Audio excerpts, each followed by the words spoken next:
Yo, what's poppin', Tan? This is Sunugan Karye. And I'm Big Pistol Prince Putin Killer Calabao. And we right here in Pandayan, May Kawayan, Bulacan, motherfucker. Everybody say,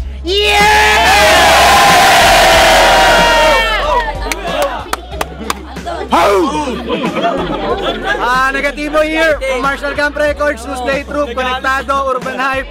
Mga guest co-host nga pala namin, si Arky Dabang, Righteous One, FMCC, and of course yung coordinator namin dito sa May Kawayan, Bulacan, walang iba kundi si Slime ng Rhyme and Flow.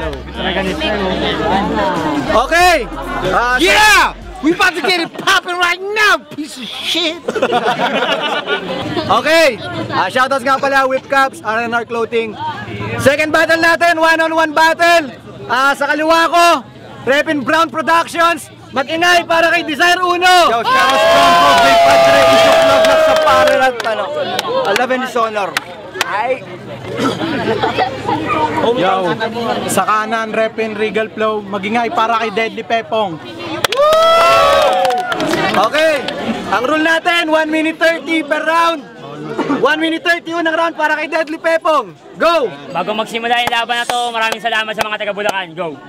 Bago magsimula yung laban na to, gusto ko munang sabihin sa lahat ng Brown Bro, dispensa, dispensa, dispensa. Lalo na sa iyo, Ate Lani. Kasi pag nandalian lang akong mawawalan ng konsensya. Konsensya, konsensya. Dahil hindi ko naman ginusto tong laban na to. Ginusto mo to. Kaya, Desire Uno, pasensya, pasensya, pasensya. Kaya wala nang teka pa! Ako yung rahatyada na! Ipapakita ko lang sa iyo ang pagkakaiba at pagkakamali mo ng pag-istima at pagkalkula sa taglay kong lakas na pinipigilan ng katulad mo na nagpupumiling na batas. Basta ako magsisilbing wakas sa mga taong nagmamataas, nagmamalakas pero wala naman tigas. Kaya tawagin niyo akong si Pulturero. Akong huhukay sa mga pilit mong tinatakpan ng mga butas. Real talk! Ito isang istorya na naganap kailan lang naganap. Natatandaan mo sa Kanto Bar? Ha? Sa Kanto Bar? Na lahat ng MC ng SB Music nagpunta. Di para makipag-away, kundi para sumuporta. Kaya yung gago, tangina pa ka-million effect pa. Di ba pa ka-million effect ka, nakipagbatehan ka pa sa kanila? Ano yung Desire? Ta-plastikan, tangina mo, isa kang malaking panggap! Kulot! Tangina mong kulot ka, napagupit ka pa! Ha? Akala mo Boy Scout ka, hindi ka mukhang military, tanga! Kaya wag mo akong yabangan dahil alam ko ang totoo na pati si Righteous One inu-influensyahan mo na magalit sa kanila. Di ba yun ang totoo? O inu-influensyahan mo yung tao. Tao ba to? Teka lang. Inu-influensyahan mo yung tao. Porkit babataan mo, ganyan ka na. Di porkit bataan mo siya, pwede mo na siyang tawagin puppet o laruan. Tandaan mong tao rin yan na mayroong sariling isip, damdamin, opinyon at desisyon. Kaya kahit anong gawin ni Righteous One sa buhay niya, Desire, wala ka nang pakialam doon. Time! Hey! Okay! Unang round, unang banat para kay Desire Uno. Action! Alam mo para yung ginagawa mo, sinasabi mo sa akin na nagpa-event ako, tapos nakikipag-plastikan ako. Tangina, kahit ngayon tayo lumangoy sa swimming pool, hindi lulutang ito. Tapos puking ina, sinasabi mo sa akin na nakikipag-plastikan ako sa SB Music. In-invite ko sila kasi hindi ko naman sila kalaban, pare. Ang sinasabi mo, yung problema namin ng kapatid ko, wala ka na ron. Kasi kahit kailan hindi mo naranasan magkaroon ng karelasyon. Eto Ara, win-loss ang senaryo. Unang salang ko sa sunugan. Oo, inaamin ko umuwi akong talunan pero hindi luhaan. Kasi yung nakalaban ko, pinauwi kong duguan. Pero ang pagkatalo ko, hindi ba saan upang itapat nyo ako sa mahina nila lang? Kasi baka isipin nito, nagkalutuhan kasi mamaya lang, pares na kami ng standing yan, 1-1! No! Pero negatibo, may munting akong katanungan sa'yo. Bakit yung unang nakalaban ko, ang pangit? Ang pangit! Tapos ngayon, pukin ang ina, ang pangit na naman! Ano ba pinagkalabanan natin dito? Pagalingan ng papangitan! Hoy, manong nakutis maong. Yung singaw ng katawa mo, amoy alimoong. Yung amoy ng hininga mo malasaba sa bugoong, problema ka sa ilong. Kasi lasang pwersa mo, Chong, na mamasok kahit barado ang ilong. Kaya pag si Pepong sumigaw, humingi ng tulong, ang unang re-responde ay sabon. Sa mga hindi pa nakakilala kay Pepong, ito lang po siya. Madali siya maaalala, tas mag-ingat po kayo sa kanya. Una, pag may naamoy kayo amoy tahit suka na kinumbay sa iye, malamang katabi nyo lang siya. Pangalawa, kapain nyo po yung mga bulsa nyo. Pag may nawawala, hanapin nyo lang po sa kanya. Pangatlo, backride lang po ito sa tubigan eh. Pag may nag-deliver po sa inyo ng tubig, tas nakita nyo backride lang to, huwag nyo po layuan ng mata. Kasi nagmamasid-masid lang to ng mga damit, mga tsinelas na mananakaw niya! Pangatlo, putangin na sa costume niya! Anli! Paulit-ulit! Putangin na lagi niya na lang! Maawa ka naman! Paretero na yan! Baho mo, time? Time! Okay! Second round para kay Deadly Pepong! Yo! Go! Yung pagiging mabaho ko, wala ka ng pakialam doon. Oo, alam ko, tanggap ko na pangit ako. Real talk! Pero ikaw ba, alam mong pangit ka? Hindi, may asawa ako eh. Oo nga, may asawa ka. Kaya naniwala ako sa sinabi nila. Isa ka lamang tao nakatayo sa may tabi ng puno't naiputan ng Adarna. Puno ba to? Naiputan ng Adarna. Kaya ang sarap mong tawaging pindehong diretso. Isipin mo, ang lupit ng rhymes mo, ginamit mo na sa akin pinuno. Ha? Ginamit mo sa akin pinuno, papakita ko pa sa yung cup niya para matandaan mo, tangina ka. Ha? Diba? Ginamit mo na sa kanya yung mga rhymes na yan. Binanggit mo na. Paulit-ulit na lang, nakakahilo na. Huwag kang gumaganyan, nagmumukhang metoyo ka, tanga.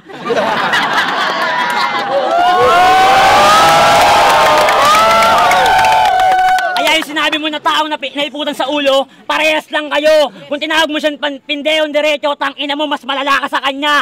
Tandaan mo to, tiningina mo, ang lupit mo, ha? Makata ka nga. Oo, makata ka kasi ang galing mong kumuha ng rhymes na mala, diwata. Gusto mo palitarin ko? Ang galing mong kumuha ng maladiwatang rhymes. Kung di mo na-gets yun, alam mo na kung sino yun. Hindi bagay yun, tao yun. Kung ikaw tatanungin kong tao, malamang bagay ka ngayon. Ikaw yung bolang papatalbugin ko, pero alam kong babalik ka rin ngayon. Magalit ka man sa akin ng gusto. Okay lang bro, kaibigan kita, pero putang ina mo. Gusto mo man freestyle? Sige, pagbibigyan kita. Lahat ng handa ko, pupunitin ko pa sa harap mo, tang ina ka. O ito, freestyle na lang, ha? Freestyle na lang. Alam kong titirahin mo yung ngipin ko. Kaya hindi ko na kailangan sabitin pa ng later. Oo, nag-absent yung ngipin ko, pero nagpaalam niya, nagabot sa akin ng excuse letter.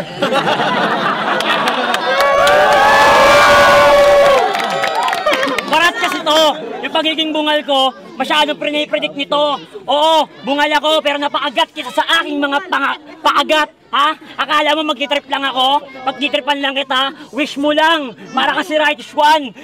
Jessica Soho yung pinuntahan, pero parang nasa wish ko lang. O ba gusto mong alaban? Kaya di na kailangan tanungin pa. Oh, di na kailangan tanungin pa. Nakaraang may kawayan, naganda ka ng kawayan, sandok at mantika, tangina ka. Bataan mo na lang. Nilaban mo pa sa akin. Ano yung biglaan? Ano yung gulatan? Ano yung gulatan? Kala ko na ako na nakakatakot. Bakit natakot pa ako? Tangina niyan. Ha? Nag-isa ako na parang bawang sa mantika. Wala akong kakilala sa lahat na nagpunta. Lahat ng hurado hindi ko katropa. Kaya paano kung mananalo kung lahat ng yon sa'yo nakasuporta? Alam kong panalo ka na sa laban na to nang dahil sa'yo. Kasi alam kong malaking utang na loob mo sa putang inang tao na to. Ewan ko lang kung tao ba to. Bakit? Nagpagupit ka pa. Akala mo pwede ka maging gwapo kapag nagpagupit ka. Dapat pinakita mo na lang sa lahat na tangina, kulot salot ka. Di ba long hair ka dati? Mukhang jeje mo na hip-hop? Yeah. Ha? Yan mukha kang jeje mo na hip-hop na snatcher sa recto? Yeah. Yung pangunguha ng damit, tangina mo, ikaw lang sa akin na nagturo. Kaya...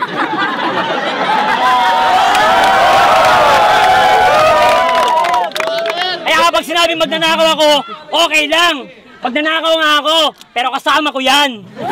Tangina mo, lookout ka! Kulot! Time! Time! Okay!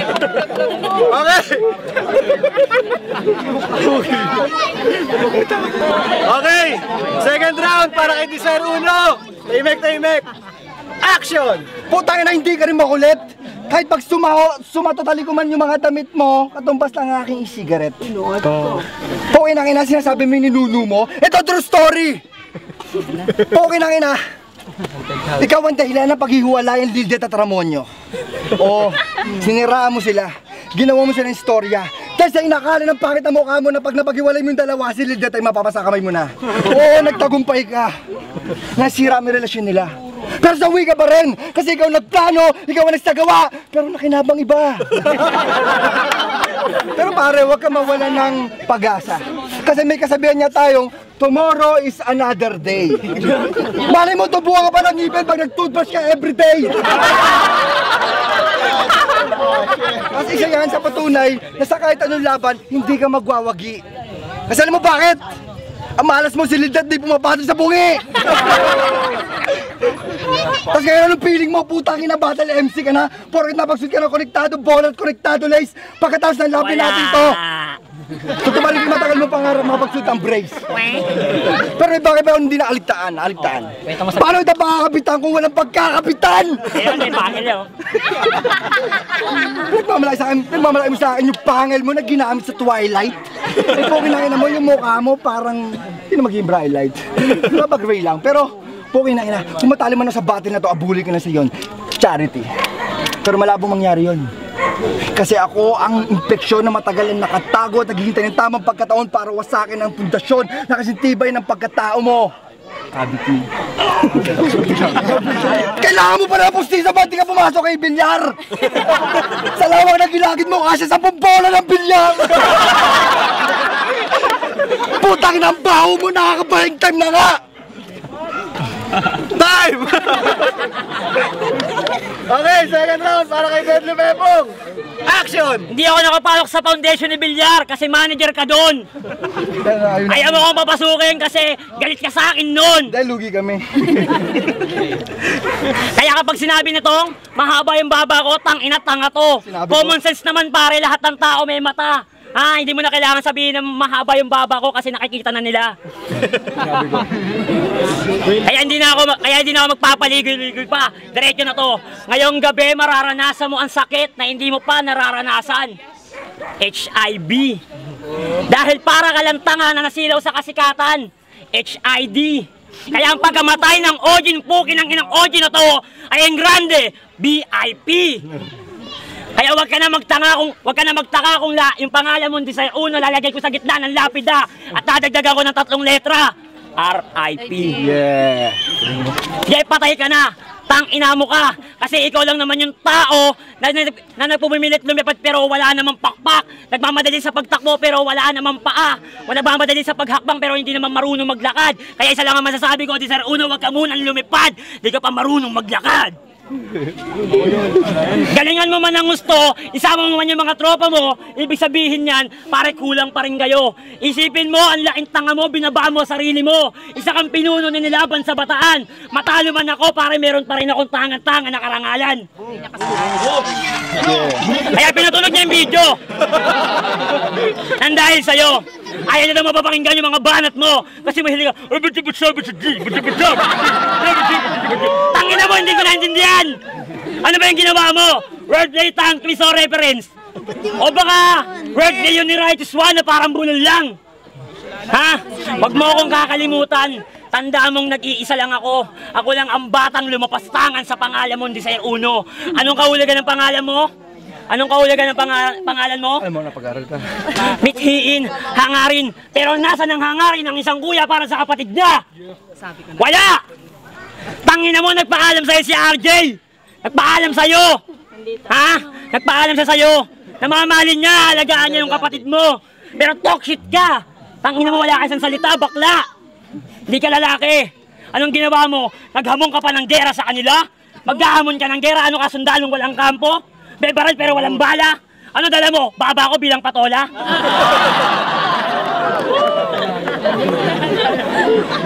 Kaya ikaw na rin nagsabi na magaling ako. Ha? Salamat sa'yo. Kasi napatunayan ko sa lahat ng tao kung anong talagang meron ako. Kaya sa lahat ng tao naghahangad na makalaban ako, huwag yun ang balakin. Dahil para nyo lang pinasok ang ngipin negatibo, ang ngipin na negatibo, ang hirap labasin. Mukha kang rapist, tangina mo. Ha? Mukha kang rapist. Natatandaan mo ba yung kanta ni Looney? Ha? Ha? Yung galing sa Saudi? Yung galing sa Saudi, alam mo yun? Hindi mo alam eh. Yung nag-ibang bansa ka, pero pag uwi mo, may iba na siyang kasama. Hindi kayo. Wow, nakakaloka! Nakulot ka dan dahil doon, di ba? Hindi ka nakulot kasi nagpariban ka! Hindi ka nagpagupit, ang ina mo nagpatipet ka! Nagpagupit po siya na walang bayad tas may sukli pa. 10 seconds. 10 segundo na lang, kaya di sir, salamat sa'yo. At tandaan mo laban lang to. Pero isa lang ang masasabing sa'yo, kainin mo git ng daliri. Oh! Wow, bawa. Time! Okay, third round. Salamat nga pala sa kagrupo ko, si Moshuan. Jollibee. Okay, third round para kay Desire Uno. Go! Yo! Putangin na, tinira mo yung relasyon ng utol ko sa anong lalaki, yun ang tinatawag na one love. Tapos kasi alam mo, ang motto ng utol ko, labis banlag. Pero putangin na, bago lahat, malaki ang pasasalamat ko kay Righteous One. Kasi kung di dahil sa kanya, hindi maarating ang pangalan Brown Throw sa flip top. At di lang yun, pinagkatiwalaan niya ang aming kampo para doon siya dumapo kahit kami hindi mga kilala at sikat. Pagtatanggol lang kita, kapatid. Kasi sa tuwing nagkikita kayo ng pangit na to, madalas ka nilalait, kinukutsa ng pangit na to. Ano ba ginagagaan mo kay Righteous One? Ha? Kasi kahit ganyan siya, hindi mararating ng paa mo yung narating ng wheelchair niya. Siyempre may gulong yun eh. Kahit ganyan siya, kilala at sikat. Samantalang ikaw po ina normal, pero sa bahay nyo, ikaw ay pabigat. Kaya mo lang yun. Dapat para hindi mo ginagawang katatawanan ng mga taong may kapansanan. Dapat nga maging proud ka pa sa kanya, kasi kahit ganyan siya, meron siya napatunayan. Samantalang ikaw ano? Wala, di ba? Tangin na yung pangit na mukha mo, yung pangit na ugali mo, may handtools mo rin yan sa malalang karamdaman, pare. Alam mo, tangin na itsura mo, tangin na dusdusin. Kahit anong gawin mo, hindi ka nayayaman. Kasi para ang cellphone na walang signal, cannot be reached. Out of coverage area pag bumukha mo sa inyong magkakapatid. Kasi nakalang sa labas ng nanay mong pokpok, sa ano ba, bitch?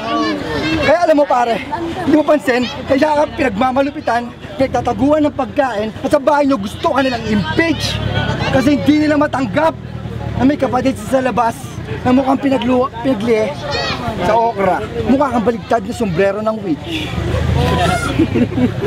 Alam mo, Pepang, kung marunong magdasal, simulan mo na mag-ama namin. Kasi ako nakaharap mo, hindi ka napapalarin. Malagim na katapusan ang sasapitin mo sa akin. Wala ka naligtas para ang naglasan rolay na gamit ay carbine. Tangin na, Pepang, patawarin mo ako pero hindi na ito papaabutin ng Pasko. Magtago ka man sa likod ng barko. Tawag sa akin yung Titanic mo pag ginampas na malakas at mataas na antas na mga alon dulot na mga linya ko. Kung ang buhay mo dito sa sunugan ay parang telenovela, pas ngayon ang pagtatapos, the end. Wala kang tatakasan, putang ina mo. Dito ka na mamamatay, dead end. Tangina, wala akong pakialam kung resurrection ka ni babalupukin ng mukha mo. Huwag ka sa akin magmataas kasi mag-iba tayo ng antas. Magkaiba ang lugar natin kinagagalawan at magkaiba tayo ng landas. Pag sinabi kong kaya na pagmumugin ang ngipin, kaya akong gawin sa'yo yun. Kasi kung saan ako nakatungtong, teritoryo ko yun. Kaya dito, putang ina mo, ako ang batas. Kung ayaw mo umuwi ng butas-butas. Ba't yun naman ito? Alam mo pare, naawa na ako dyan sa pantalon mo. Laging yan na lang, paulit-ulit na lang. Kaya sa tuwing inuubad mo, nakakatayo na mag-isa, tapos nakakatakbo na kumakaripas papunta sa labahan. Ayun, sinasabi mong freestyle, nilukot mo, pukin ang inay papel, gusot-gusot dito, wala akong pake. Kasi lahat na nakasulat dito, tinago mo sa utak mo, puke. Pukin ang ina pare. Alam mo, tuloy-tuloy lang to. Parang yung buhay mo. Pero puking ina ka, magpat ka naman sapatos, bibili kita mga pagtaas nito. Pero yun, uling banat ko na para sa pagmumukha mo, putang ina mo. Ang pasigagatan ng Jargo. Gago. Time. Time! Okay, negativo here from Marshall Camp Records, Tuesday Troop, Konektado, Urban Hype. Salamat nga pala kay Slime para sa pagko-coordinate ng Sunugang Kalye rito. Pandayan, may Kawayan, Bulacan, mag-ingay! Okay, second battle ng gabi, 1-on-1. Desire Uno versus Deadly Pepong. Salamat nga pala kay Moshwan, kagrupo ko, para sa inumin. Okay, 4 votes kontra sa isang OT. 4 votes pabor kay Desire Uno. Palakpakan naman! Rhyme and Flow, Playas nga pala sa yung boto ko kay Desire Uno kasi talagang makikita nyo naman sa video, mapapanood nyo naman talagang tumatagos talaga yung mga sinasabi niya, kaya doon ko binigay yung boto. Yo, this is Twisted Mind from Marshall Camp Records, Angels of Harmony, NUR. Binoto ko si OG Desire Uno. Bakit? Kasi yung mga rhyme schemes niya maganda, yung content sobrang siksik. Pati nagmumultis din siya compared dun kay Deadly Pepom. Yung mga bars niya, lalo na nung second round, napaka very predictable. Tsaka nag-focus siya kasi doon sa freestyle forte niya. Kaya yung binoto ko si Desire Uno. Dodge One, Fusebox. Boto ko kay Desire kasi mabigat yung linya, preparado, handang-handa. Kaya Desire. Yo, what's up? This is Cortez from Southern Villain. Totoo lang, itong laban na to, ang hirap i-judge. Kaya ako mismo, masabi ko, bitin ako. So I go for OT. Ay. Yo, lonely nga pala. Marshall Camp Records. Binoto ko si Desire dahil mas naging preparado siya kesa doon sa kalaban niya sa Epoch. Yun, bali mas malinaw yung pagkakasabi niya ng mga freestyle tsaka yung mga baon niyang bars. Kay Epong bali naging puro freestyle lang siya hanggang third round. Kaya yun, Desire ako. Next ako eh! How about you? Boboto din ako! Wala, magaling. Doon ako sa bukal!